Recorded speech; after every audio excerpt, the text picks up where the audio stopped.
Hi, thanks for watching how to make pysanka. Pysanka is one egg and pysanka is more than one egg. Let's get started. Traditional eggs have been made for centuries. It would have been a good way to spend your time in the long dark hours of winter, dreaming about next year's upcoming spring. Many of these beautiful eggs are very specific to the artist, but many will also represent a region of Ukraine, both by the colors chosen and the designs on the eggs. In the past, artists would use symbols of spring, like new plants and bright colors. Everything put onto an egg has meaning. Traditional eggs are quite intricate. They are commonly symmetrical. This means that they should look very similar on both sides or all sides of the egg. I'd like to introduce you to some of the traditional eggs I've made in the past, and I've got some friends to help me out with that. Here they are.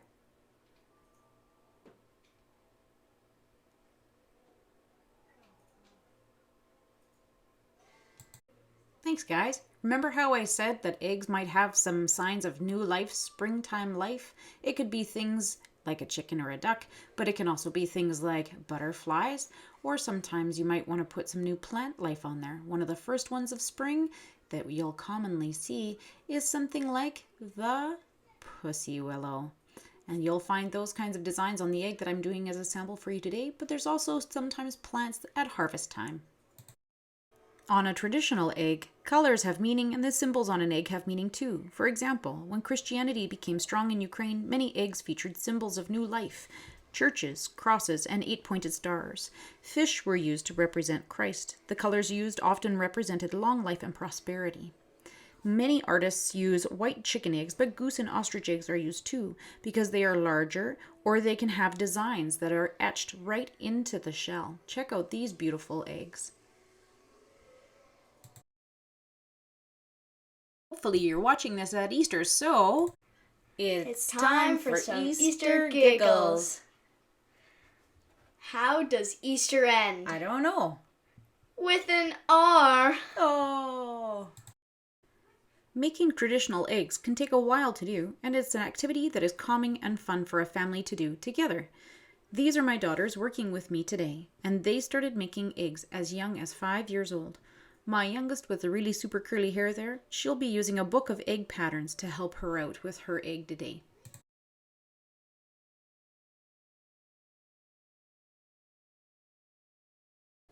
One of the first steps we do is to make the dye because it needs time to cool down. It's so exciting to see the beautiful colors come to liquidy life. The powder might be one color, and then the liquid might be a different color.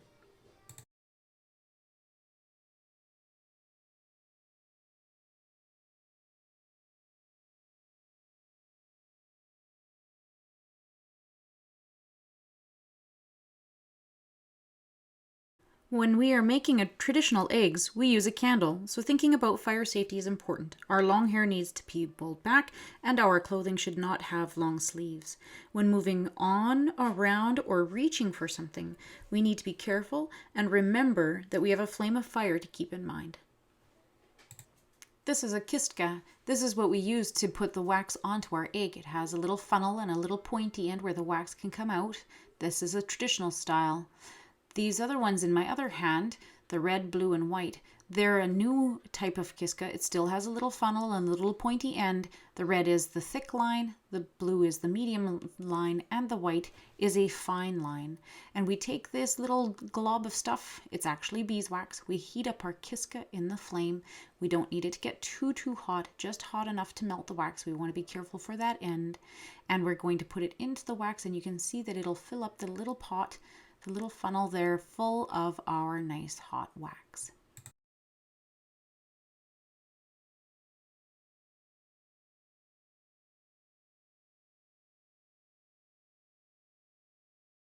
The hot wax is in our kiska and we're ready to go. When we put the tip to the egg and we pull the kiska away from ourselves, that hot wax comes out from the tip and it goes on the egg, and wherever the wax goes, it protects the egg. So right now, where that line is going, in the end of the whole design, that part will stay white because we protected it with the wax. Remember earlier when I mentioned that traditional eggs are typically symmetrical? Often we use a line at the beginning as a bit of a border between the two halves of the egg, and a pattern that's put on one side of the egg will be featured on the other side of the egg. So that very first line, quite often you'll find, is in white, because it's such a nice stark contrast. By the time that the egg is all done, you can really see that the egg has been divided.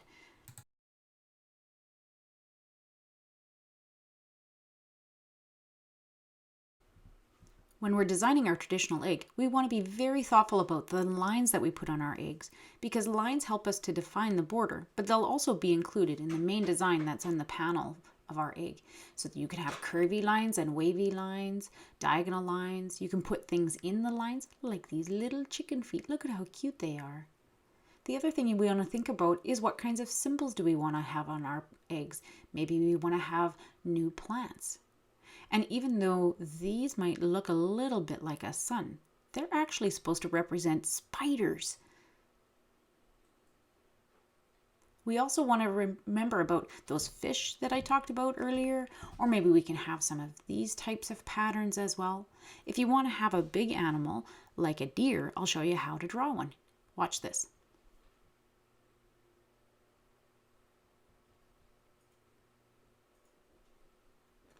I put that kind of a deer on one of my eggs back in 2014. See, there it is. And I put some fireweed on the side, and see, there was the sun.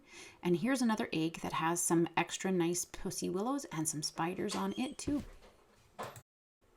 The first few lines that you put on your egg can be some of the trickiest, so we use a bit of a cheat. Some people like to use elastics for this part. I like to freehand. But you can actually use a pencil and draw your first few lines just to help guide you along. And it's pretty tricky, but if you practice it a bit, then it gets easier as you go. You just mark it up with your pencil. Don't worry, all those lines are going to come off later.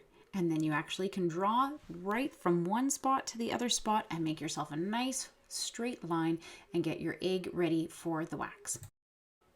Remember, this is a family event, so my youngest has decided on which design she's going to use, and I'm just helping her out a little bit with the tricky part with the pencil. So again, I'm just drawing in those lines for her, and you'll see that her egg is a little bit different than mine at the end. Now that our eggs are ready to have some wax, then the next stage of how we make our traditional eggs, we're going to take a very small break because it's time for some more Easter chickles. Why don't you ever tell an egg a good joke? I don't know. It might crack up. And here we go. We've got some wax going on to our egg. We're making a border. This egg is my design, and I'm just going nice and slow, making sure that that nice hot wax comes out of my Pysanka nice and smooth. There might be the occasional oopsie, and that's okay. You can see up at the top of the egg, there's a nice big black blob. That's because a little bit too much wax came out than I was expecting.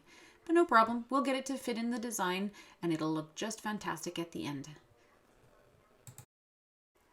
Here we go. Look at all that wax going on the egg. Remember, wherever the wax is going, right now on this egg, because the egg is white, the wax will protect the white egg. It will keep that color, and no matter what kind of dye we put on it after this, wherever it's going right now will remain white. So all of these little spots are all going to be white, and because it's such a nice bright color at the end, there's actually going to be quite a lot of white on my egg.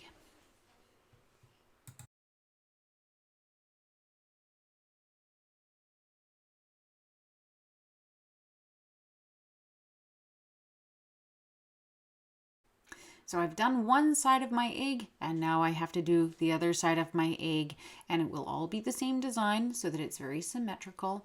And these pieces that I'm doing right now are the diagonals, and I'm filling in those parts, and it will be an 8-pointed star at the end of my design. And you can see that I'm being very careful as I go and fill those parts in. The next thing I'm going to do is I'm going to do those little white lines on the inside of all of those diamond areas. It will add an extra bit of detail at the end. All of those pieces that I'm covering right now will all be white in my end design. The other thing that's coming up here right away is pussy willows. I'm marking where I want the pussy willows to go. I add the lines of the pussy willow, And then these little heart shapes that I'm putting on there, those are all my little pussy willows. Remember, we like to have some springtime symbols on our eggs, and that's what those are. Both sides are done, and I put a little detail in my border, and now it's time for some Easter guffaws. What kind of books does a bunny read? I don't know. Ones with a happy ending. Haha. Well, would you look at that? It's ready to go kerplunk in the yellow dye, and that's the same dye we mixed up at the beginning. And when I pull it out, oh, would you look at that? What a beautiful sunny yellow. All this time, my girls have been working on their eggs, and one egg is ready to go in. Let's see how it looks. A nice, beautiful sunny yellow. Yep, sure is. Look at that different design on that egg. That sure is nice, hey? Sometimes we don't want to have a whole egg have a lot of color. We just want a little part of the egg to have a little bit of color. So we do this Q-tip technique, and we take a little bit of dye on a Q-tip and we put it in just the area where we want that color to be at. And so my youngest's design has that type of thing. And I also have some of that on my own egg design. And when you've dried off that dye, you can cover it with wax.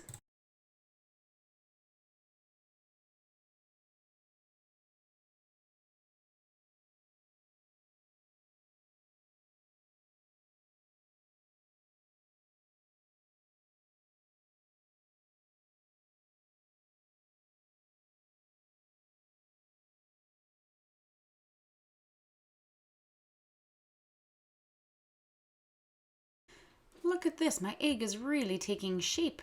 I'm going to protect those beautiful pink spots with some wax. And then I'm going to put the last bit of yellow detail on my egg. And it's going to be soon that my egg will be ready to go into the orange dye.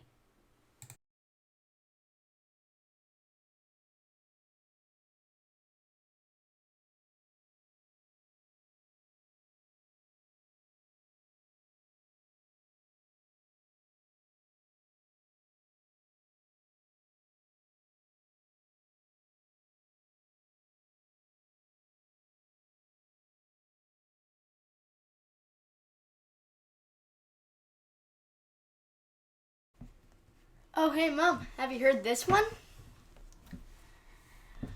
What do you call a rabbit who tells good jokes? I don't know. A funny bunny. Good one. Well, get ready for a colorful extravaganza. We have 3 different eggs that you get to see here in sequence. This is my design in the orange color, and that orange color is really going to help that pink flower spots to pop. And I'm also going to be making my design have some little orange chicken feet. So look for the orange chicken feet at the end. And you'll also see, oh, look at that. You can just see all of those beautiful colors already. That's going to be great. And then my oldest has her egg in the yellow dye, and that's her first color going on. But my youngest egg is all finished. And look at that bright, beautiful pink color. Do you remember us putting that blue circle on her egg? Well, you can really see those little blue dots, and that's, oh, there's our puppy. She's so cute. And you can really see those little blue spots. You'll see them at the end. And here goes the yellow dye. So fun.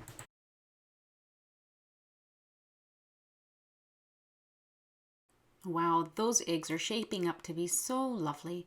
And this is my egg. I'm putting on the wax on the orange color. It's my second last color, but I'm not going to dip my egg into a full color quite yet. I'm going to put the wax on the orange. And then I'm going to use that Q-tip technique that we did before. And I'm going to just put a little bit of red where those hearts are, because I want to reinforce that those are hearts. And so I put the red on there and I take it off. And then I have to use the wax and I cover up all of the red parts as well. It's time for another knee slapper. Ready? Why did the Easter egg hide? Well, I don't know. Because he was a little chicken. Haha, that's a good one. Okay, well, here's my egg, and I've put it in the turquoise blue. And when I did that and I dried it all off, I found that the blue was not saturated enough on the egg, and I had left it in there for a long, long time, and it wasn't getting any brighter of a blue color. So I put it into a royal blue, and I made sure to stick it in there and get it nice and dark. It's a beautiful color, and that will really help the white, yellow, orange, and red, and the pink pop. So let's take a look at how that is, and I like it. Nice and saturated. Perfect, perfect. You can really see those little chicken feet that I put on there. Well, it's almost time to take off the wax, but we have time, I think. Yes, we do. Time for one last one. What's the most difficult thing about being a dragon? I don't know. Blowing out the candles on your birthday cake. So I told a waxy joke because it's time to take the wax off of our egg. And this is the traditional way of taking off the egg. It's super exciting because you get to see that the bright colors start to really show. That dull wax is being melted right off the egg. You hold it just a little bit in the candle. You have to make sure to do it safely. And if this takes too long, because it does, you can also do it in another way. You can actually put it in the oven. That's right, in the oven. So you take your oven down to 200 degrees and you put your eggs onto a really nice little tray, just like that one. Those are all the eggs that we made together during the day. And I made another one too. And when you put it in the oven, it gets the wax nice and melted, and it just completely rubs right off. There's that egg that I made right there at the back, and I'll show you here how that goes. See how it's a little bit glossy? That's because the wax is melty. So I did the one side by candle and this side by the oven, and look at that, it just wipes right off the egg, and then you can really start to see those colors. So this is me doing all of our eggs for the day, and I'll show them to you at the end. Let's review the process. I started with covering a white egg with wax where I wanted it to stay white, and then it went into yellow dye. I covered the egg with wax where I wanted it to stay yellow. Pink was used sparingly, and I covered the pink parts with wax where I wanted it to stay pink. The egg went into orange dye. When it was nice and bright, I covered the parts with wax that I wanted to keep orange, and I also used some red. Last was blue, and it was the final color. So once I was happy with the blue, my egg was finished and I could take off the wax. This egg has white and yellow and then red. And it's a rework of an egg from previously with those same colors that my daughter made. This one that you're looking at right now is the first egg that she made, and she wanted to redo it with a little bit more detail now that she has some more control.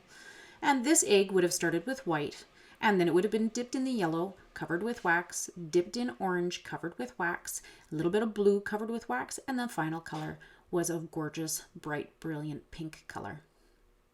And this last egg was made by my husband. It would have started with white, covered with wax, put in the yellow, covered with wax, put in the orange, covered with wax, put in the red, covered with wax, and even though it looks like it's black, it's actually a very dark purple.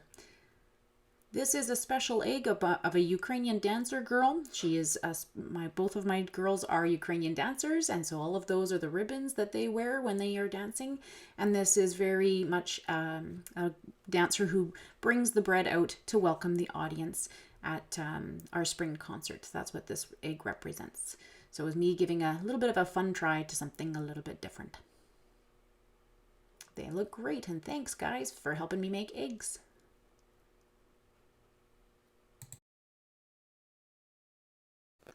So I've shown you my eggs and some of the eggs of my family, but I wanted to share this one with you because the design is so intricate.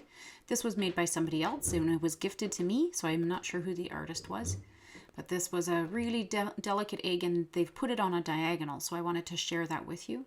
This egg was made by Rose Virchuluk in the community that we used to live in Slave Lake, and she's drained the egg. Both of these are empty eggs, but look at those nice crisp lines that she put on there, really good form. So what do people do with their eggs when they're all finished? They might put them on display, on a stand or in a shadow box. And one other thing that's kind of neat is people are starting to make non-traditional eggs as well, like this one, and they put those on display too. You might find that they're still bright and colorful and they have geometric shapes, or they're warm and homey and remind you of some comfortable times. Or maybe you could make an egg sometime that reminds you of fun that you've had with your family. And maybe you just want to have some pretty eggs in your house. I hope sometime you get to give it a try because it's lots of fun. Thanks for watching.